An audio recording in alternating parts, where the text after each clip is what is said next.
Lecture audio du conte Les souliers rouges de Hans Christian Andersen par Valérie Alain.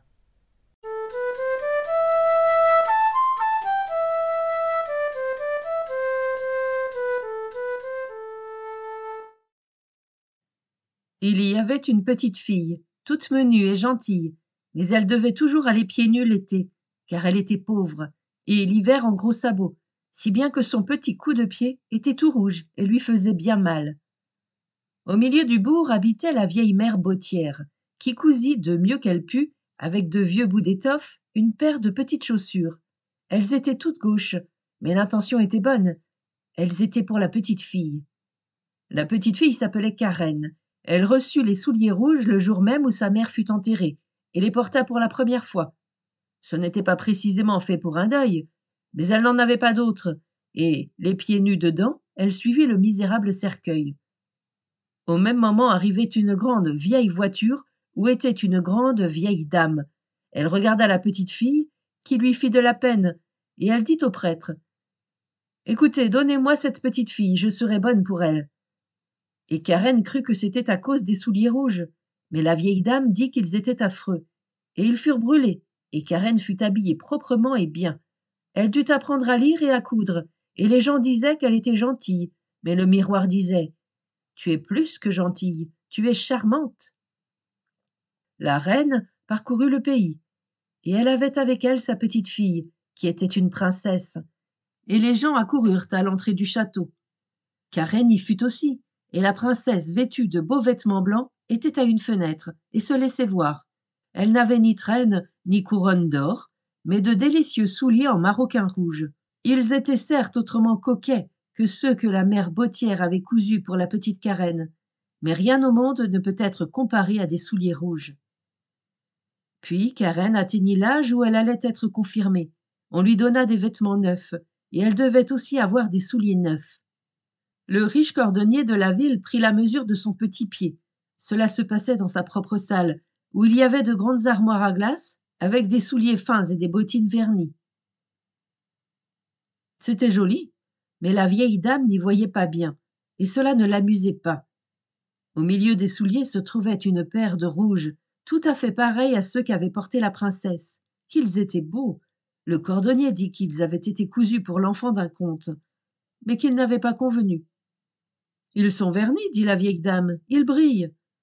Oui, ils brillent, dit Karen. Et ils lui allaient, et on les acheta.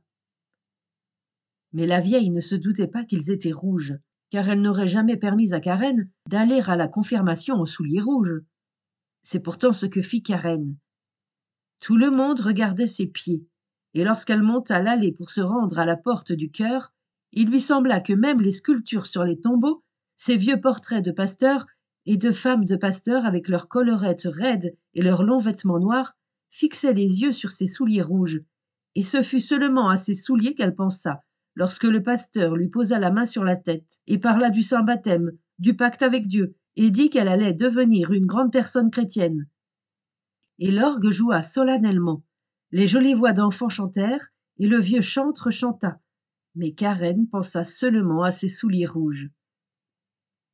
L'après-midi, tout le monde dit à la vieille dame que les souliers étaient rouges, et elle dit que c'était vilain, que ce n'était pas convenable, et que désormais Karen, quand elle irait à l'église, mettrait des souliers noirs, même s'ils étaient vieux. Le dimanche suivant, on devait communier, et Karen regarda les souliers noirs. Elle regarda les souliers rouges, et elle regarda de nouveau les rouges, et les mit. Il faisait un beau temps ensoleillé. Karen et la vieille dame suivirent le sentier à travers les blés. Il y avait un peu de poussière.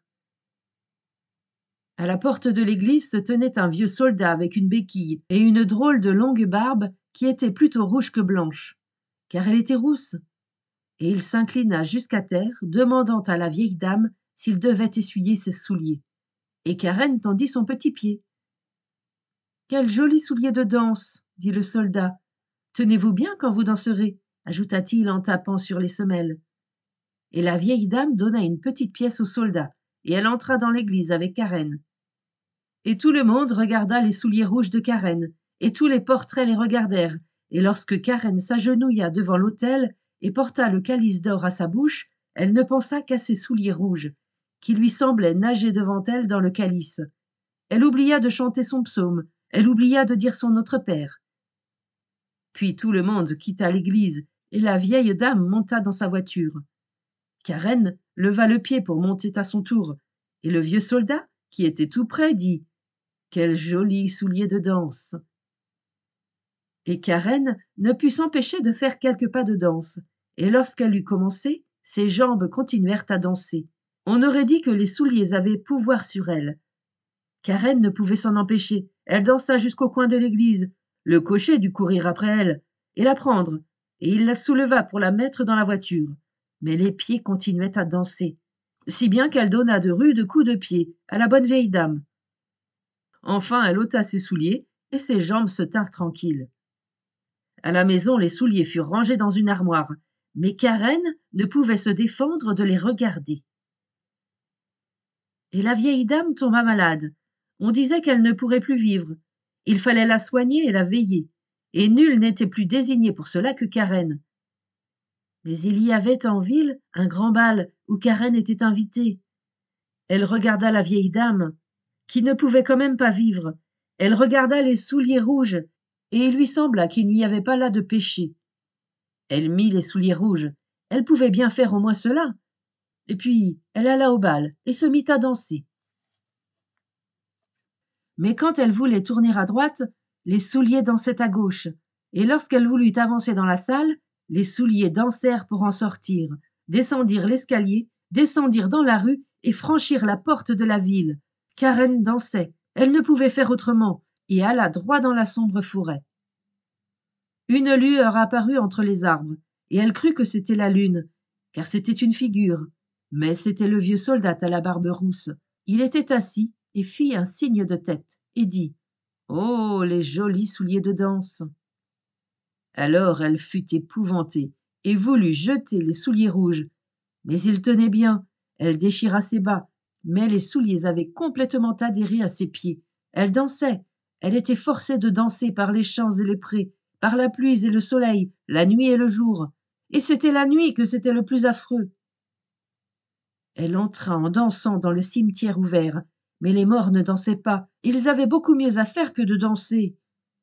Elle voulut s'asseoir sur la tombe des pauvres où poussait l'amère Tanésie, mais pour elle, il n'y avait ni cesse ni repos, et lorsqu'en dansant elle s'avança vers la porte ouverte de l'église, elle y vit un ange en longs vêtements blancs, avec des ailes qui descendaient de ses épaules jusqu'à terre. Son visage était grave et sévère, et il tenait à la main une large épée brillante. « Tu danseras, dit-il, tu danseras sur tes souliers rouges jusqu'à en devenir blême et froide, jusqu'à ce que ta peau se recroqueville comme dans un squelette. Tu danseras de porte en porte, et aux endroits où demeurent des enfants orgueilleux et vaniteux. Tu frapperas afin qu'ils t'entendent et que tu leur fasses peur. Tu danseras, tu danseras. » « Grâce !» cria Karen.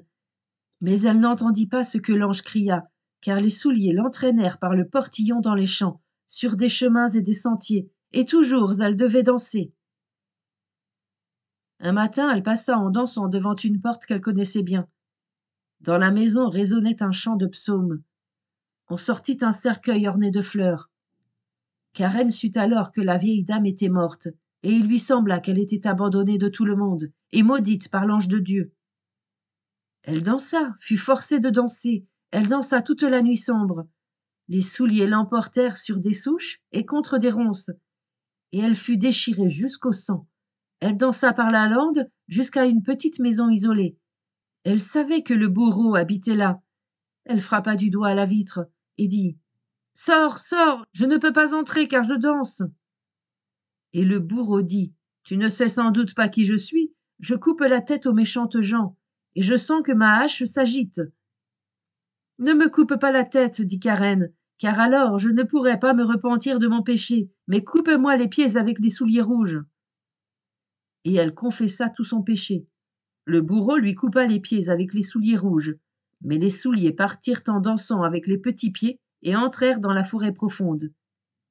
Et le bourreau lui tailla jambes de bois et béquilles, lui apprit un psaume, celui que chantent tous les pêcheurs. Elle lui baisa la main qui avait tenu la hache et s'en alla par la lande. Maintenant j'ai assez souffert pour les souliers rouges, dit-elle. Je vais aller à l'église, pour que l'on puisse me voir. D'un pas assez rapide, elle se dirigea vers la porte de l'église, mais lorsqu'elle y fut parvenue, les souliers rouges dansaient devant elle, et elle fut effrayée et s'en retourna. Toute la semaine, elle se désola et versa des larmes amères, mais lorsque le dimanche fut venu, elle dit « Allons, j'ai assez souffert et lutté maintenant. Je pense que je vaux autant que beaucoup de ceux qui sont à l'église et y portent la tête haute. » Et elle s'y rendit avec bon courage. Mais à peine arrivée au portillon, elle vit les souliers rouges danser devant elle, s'enfuit épouvantée, se repentant de son péché du fond du cœur. Elle se rendit au presbytère et demanda si elle ne pourrait pas y entrer en service. Elle serait travailleuse et ferait tout ce qu'elle pourrait. Elle ne regarderait pas aux gages, pourvu qu'elle eût tout logé et fût chez de braves gens. Et la femme du pasteur eut pitié d'elle et l'engagea. Elle était travailleuse et attentive. Elle écoutait, pensive, lorsque le pasteur lisait la Bible le soir. Tous les enfants l'aimaient beaucoup, mais lorsqu'il parlait de parures et d'atours, et d'être belle comme une reine, elle branlait la tête. Le dimanche suivant, tout le monde alla à l'église, et on lui demanda si elle voulait venir, mais elle regarda ses béquilles tristement, avec des larmes dans les yeux, et les autres partirent pour entendre la parole de Dieu, tandis qu'elle se retirait seule dans sa petite chambre. Celle-ci était juste assez grande pour un lit et une chaise, et Karen s'assit avec son psautier. Et comme elle y lisait d'un esprit pieux, le vent porta vers elle les chants de l'orgue, et elle leva son visage mouillé de larmes et dit « Oh, que Dieu m'assiste !» Alors le soleil brilla plus lumineux, et droit devant elle parut l'ange de Dieu en blancs vêtements, celui qu'elle avait vu à la porte de l'église, une nuit, mais il ne tenait plus l'épée aiguisée. Il portait une belle branche verte couverte de roses, avec laquelle il toucha le plafond, qui se leva très haut, et à l'endroit qu'il avait touché, scintillait une étoile d'or. Et il toucha les murs, qui s'écartèrent, et elle vit l'orgue qui jouait, elle vit les vieux portraits de pasteurs et de femmes de pasteurs, les paroissiens, assis sur les chaises ornées, lisaient leurs psautiers et chantaient. C'était l'église elle-même qui était venue trouver la pauvre fille dans sa petite chambre étroite, ou bien peut-être elle-même y était allée. Elle était assise avec les autres gens du presbytère, et lorsque le psaume achevé, on leva les yeux, on lui fit un signe de tête et on dit « Tu as bien fait de venir, Karen. » « C'était la grâce, dit-elle. Et l'orgue retentit, et les voix d'enfants résonnèrent délicieusement dans le cœur.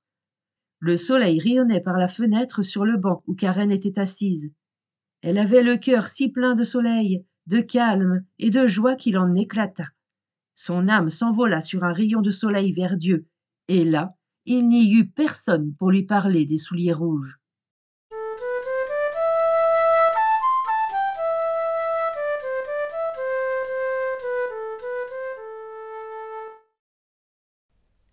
Fin de la lecture du conte Les souliers rouges.